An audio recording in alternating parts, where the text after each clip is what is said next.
Herkese merhaba. Bu projemizde sizlerle Zara'da gördüğümüz bir erkek triko gömlek yapacağız. Şöyle fotoğrafını çektim ben. Şunu. Şimdi hazırlıklarımı yaptım. Yani birebir aynısını yapmıyorum. Yani şimdi ben iki ön bir arka yaptım. Önün bir kısmını beraber yapacağız şimdi sizlerle.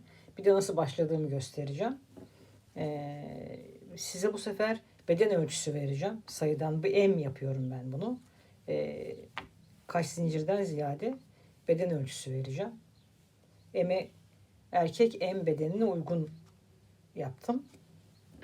O yüzden ölçü vermem daha mantıklı. Ama ölçü verirken de yine ne kadar başladım, kaç tane motif yaptım hepsini de anlatacağım. Şimdi gelin isterseniz önce nasıl başladığımı anlatayım. Ondan sonra devam edelim. Şimdi önce ölçü vereyim size başlamadan önce. Bir tane ön başlayacağım size. Bakın.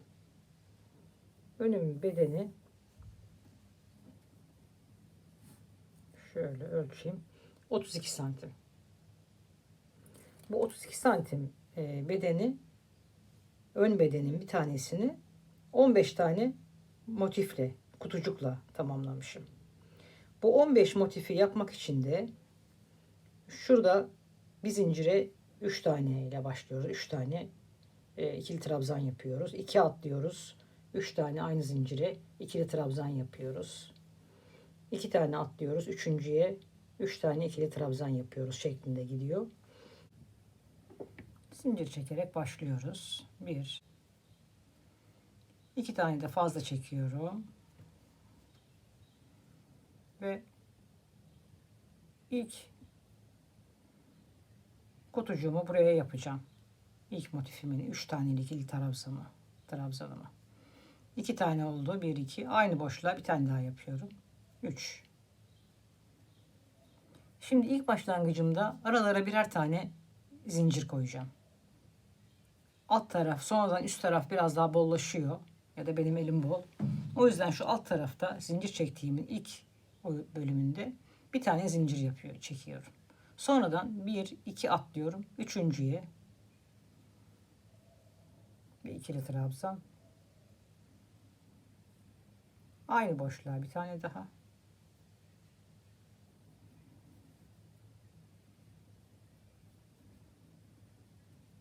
Bir tane zincir. Bunu sadece ilk sırada yapacağım zinciri. 1 2 üçüncüye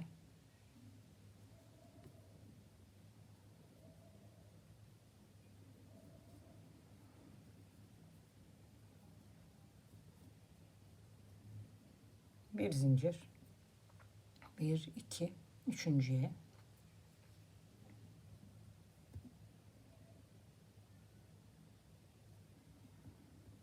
aynı boşluğa 3 tane. Bundan sonra artık boşlukların içine hep yapacağız. 1 2 üçüncüye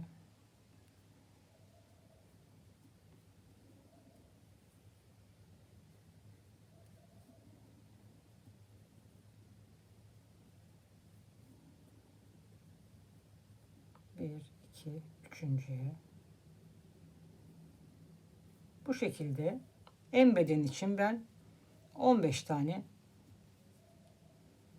bu üçlü gruptan yaptım. Bir zincir, 1 2 üçüncüye nasıl başladıysam öyle bitirdim ilk sırayı.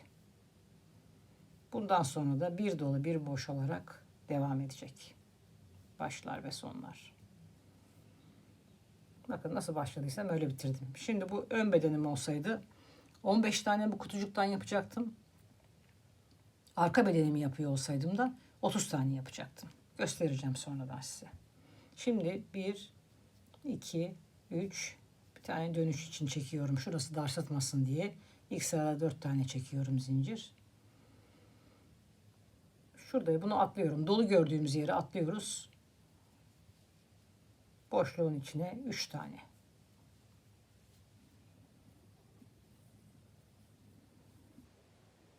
Yani eğer dolu gördüğüm yerde 4 tane zincir çekerek dar sıtma yapmasın diye buraya atlıyorum. Artık zincir çekmeyeceğim aralarda. Direkt yandaki boşluğa 3 tane ikili trabzan. Yandaki boşluğa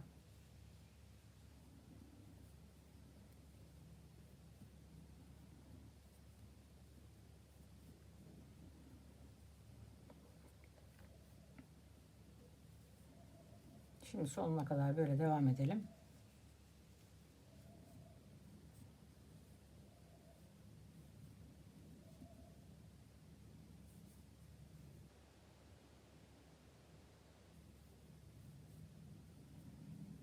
Boşluğuma geldim. Son boşluğuma.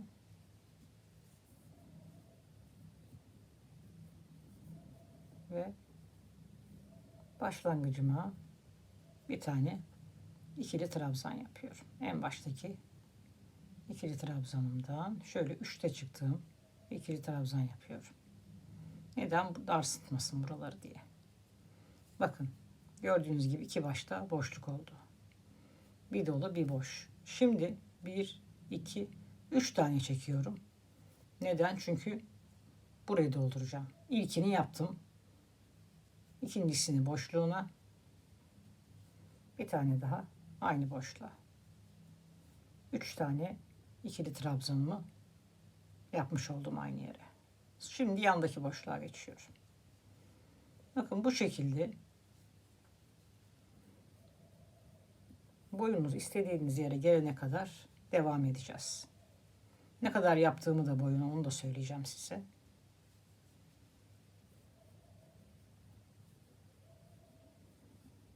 Bu şekilde burası da bir dolu bir boş, bir dolu bir boş şeklinde uzatıp. Şimdi ne kadar boy yapmışım onu da söyleyeyim size.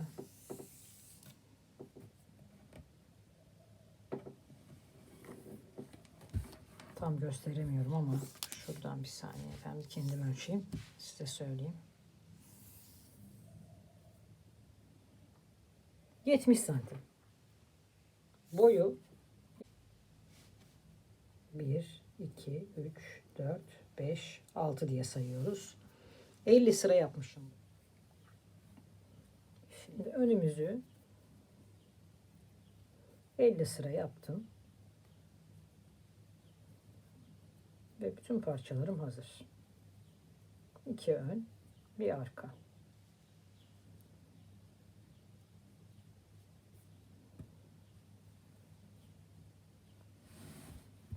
Şimdi omuzlarımızı dikeceğiz.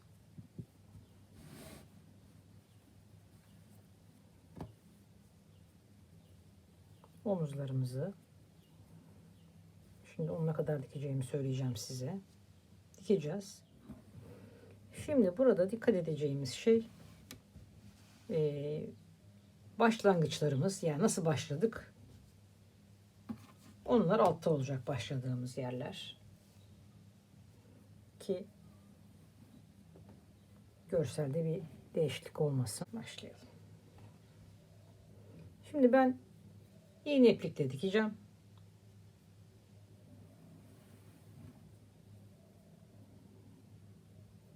Sonradan zaten hepsinin üzerinden siyah bir şeritler geçeceğiz.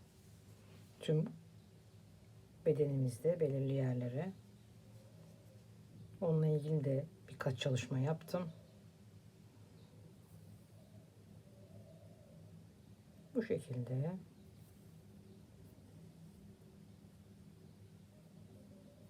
işaretleyicimin olduğu yere gelene kadar omuzumu dikiyorum. Omuzlarımızı diktik. Yaka için başlayacağımız yerlere de işaretleyicimi koydum.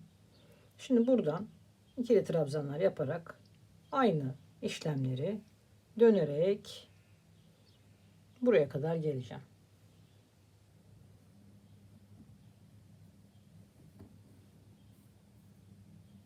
Görüyorum işaretleyicimi.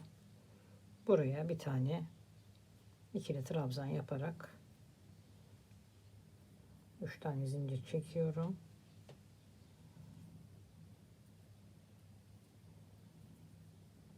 İçine 2 tane daha yapıyorum.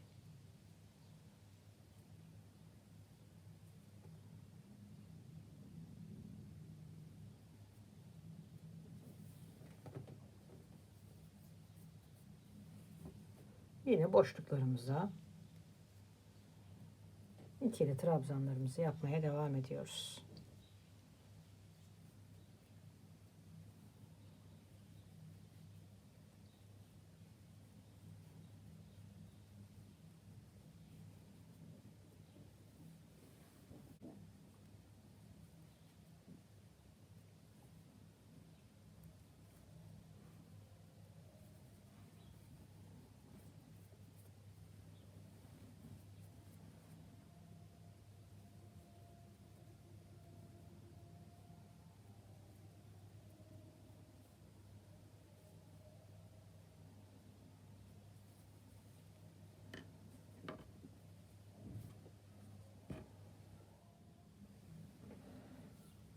Şimdi birleştirme yerine geldim. Burada da bu kısmı atlıyorum. Direkt diğer boşluktan devam ediyorum. Şimdi işaretleyicimin olduğu yere kadar yapmaya devam ediyorum.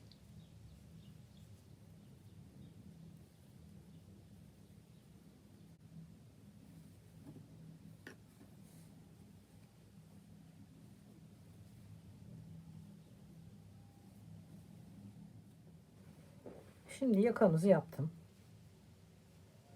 Buradan 1, 2 tane motif atlayarak başladım. Daha buradan başlamasını isterseniz şuradan da başlatabilirsiniz. Ama modelde böyleydi. Hatta biraz şöyle geride gidiyor.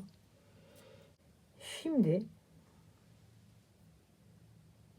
bütün etrafından, yakadan başlayarak bütün modelimizin etrafından kollar, yaka, önler hepsine bir siyahtan sık iğne yapalım. Bir sıra bir sık iğnemizi yapalım.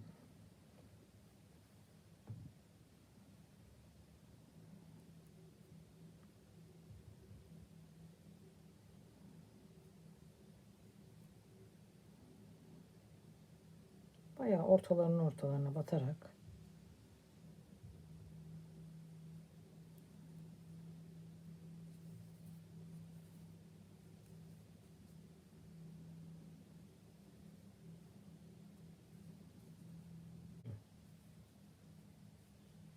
yani kola başlamadan önce bu siyahlarımızı bir yapalım. Bu şekilde çepeçevre sarsıtmayacak şekilde böyle geçelim. Şimdi bir köşeye yaklaşıyorum. Bakın 2 tane ortasına, bir tane içine bu şekilde yaptım. Yine 2 tane ortası kenarına. Şimdi köşesine geldim. İçine bir tane daha yapıyorum. Aynı yere bir tane daha yapıyorum. Bir zincir. Aynı boşluğa 2 tane daha. Hatta hemen şöyle bir yanındakine dars tutmayalım. Bakın. Şöyle bir dönüş yapmış olduk. Bundan sonra giderken de gene bu şekilde devam edeceğiz. Arttırma yapmayacağız ama orada bir köşe yapmış olduk. Yine devam ediyoruz. Bakın şimdi kenarlarına geldim.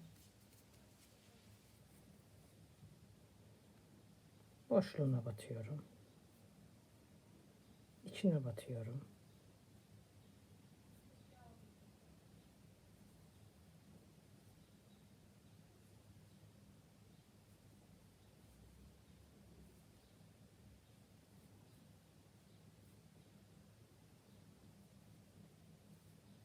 İkişer tane.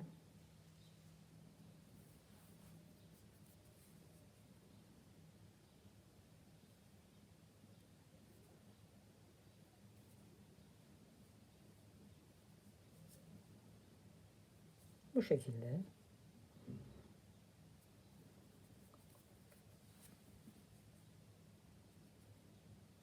Bir tane. Köşelere geldiğimizde de biraz evvel yaptığım gibi yapalım. Aynı şekilde yakalarda da. Yakaya geldiğimde bir kere daha gösteririm.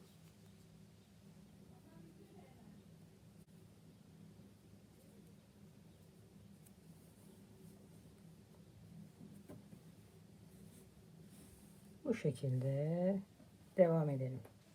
Şimdi buradan ben devam ediyorum. Bütün etrafında döndükten sonra bakın böyle döneceğim. Bütün kenarlarını yapacağım. Yaptıktan sonra bu yaka kısmında tekrardan görüşelim. Şimdi yakaya yaklaştım. Bakın şurası şöyle bir yakanın bölümü. Şimdi buraya şöyle şu içine yapayım. 2 tane bakın şuraya yaptım.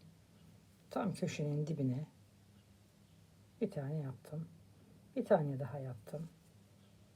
Köşeden bir önce bir zincir, bir tane daha. Dönüşü sağladım. Bakın şöyle. Bir önce başladım. Yakanın tam üstünden değil de bir öncesinden. Şimdi devam ediyorum gene. İçine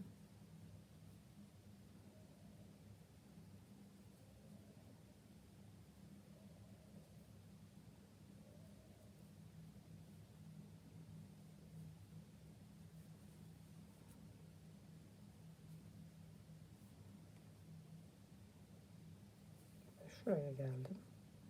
Burada da hemen şuraya ortasına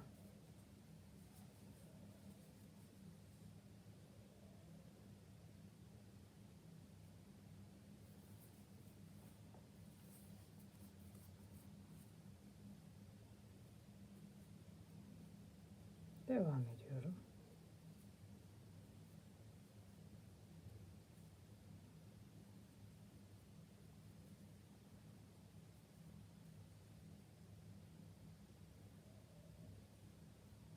Bakın yine köşenin bir alt kısmındayım. Oraya bir tane bir zincir, 2 tane aynı boşluğa ve hemen dibine bir tane daha.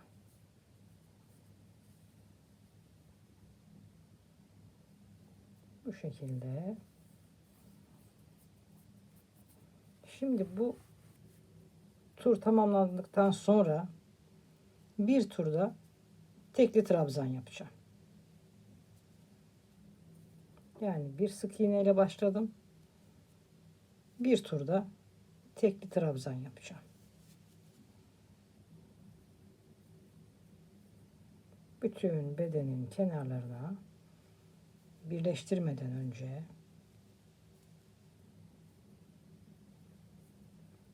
kola başlamadan önce bu işlemi yapıyorum. Ondan sonra size bu etamin kısmını nasıl yaptım? Ondan bir örnek göstereceğim. Sonra bittiğinde size bütün örneğin fotoğrafını çekeceğim. O fotoğraftan nasıl bir çalışma yaptım göreceksiniz. Dilerseniz siz de aynısını yapabileceksiniz.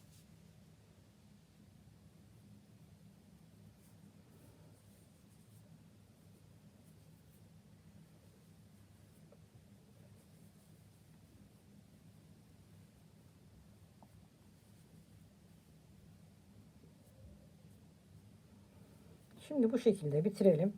Bir turda tekli trabzan yapalım. Yani tekli trabzan alıyoruz üstüne ve üçünü birden çıkartıyoruz. Doluyoruz. Tek seferde çıkartıyoruz.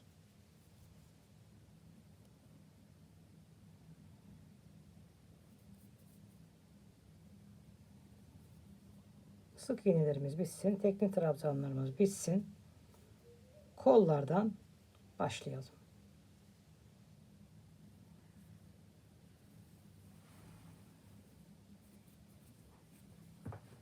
Bakın burada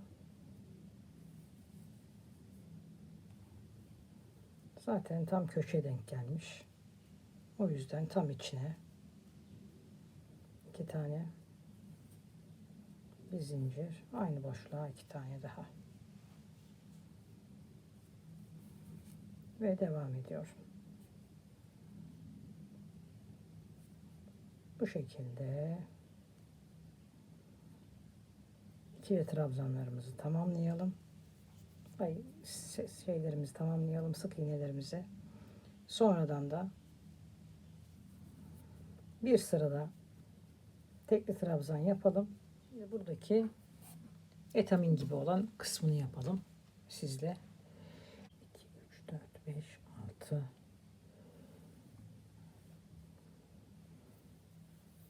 Zincir çekerek V'ler yapıyorum.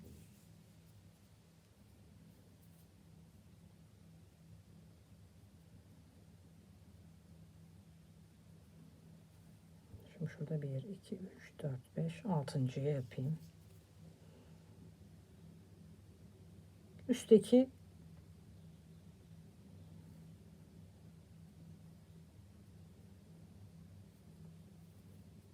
zincirlerden üstteki ve üçlü trabzanların üstlerinden çalışıyorum. Bakın şuraya bir tane giriş yapıyorum. Bir zincir, yana geçmek için bir tane zincir atıyorum. Bir tane. 1, 2. Aşağı iniyorum. 1, 2.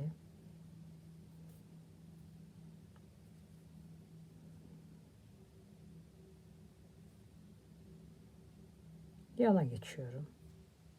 Tamamen sadece ne burada dikkat etmeniz gereken aynı sıralarda olmanız. Aynı sıralarda yaptıktan sonra bir sıkıntı yok.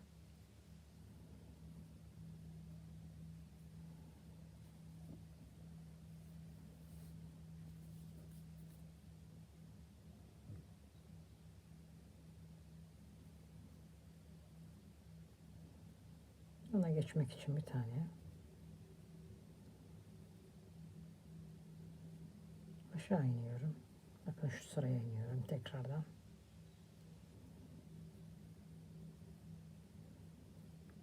Yana geçmek için bir tane zincir. Yukarı gitmek için 2 tane. Yana geçmek için bir tane. Bu şekilde böyle V'ler yapacaksınız. Ya da siz isterseniz yine iğneyle de yapabilirsiniz. Bu şekilde devam edelim. 2 ile yukarı çıkalım. Yana geçerken tek zincir, aşağı inerken 2 zincir. Burada bağlantı. Sonra yukarı çıkarken 2 zincir. Bir tane yana geçelim. Şeklinde böyle arkaya da geçmesin. Ön yüzlerden çalışalım. Dilediğiniz sıralarda, dilediğiniz uzunlukta, şu araları ne kadar istiyorsanız o şekilde, yani aynı Zara'nın gömleği gibi olmak zorunda değil. Ona benzeyen bir gömlek yapıyoruz. Şimdi ben böyle devam edeyim.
yana geçerken, aşağı inerken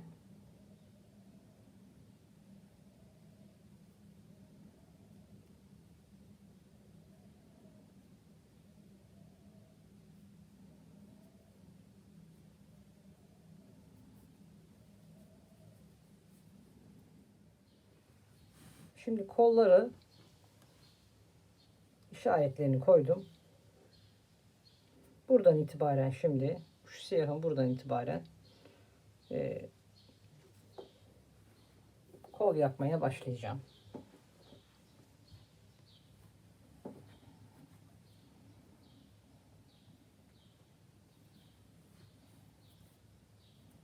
Aynı bedende başladığım gibi burada da üçlü gruplar yapacağım. Aynı boşluğa buradaki yerlere getireceğim. Ayrımlarımı da o şekilde. Böyle döne döne kolumuzu da yapalım.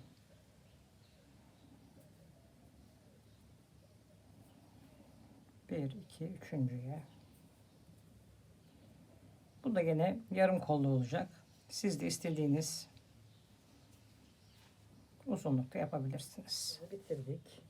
Kollarımız da şu şekilde oldu. Dilediğiniz boya gelene kadar yapabilirsiniz. Ben yarım kol yaptım.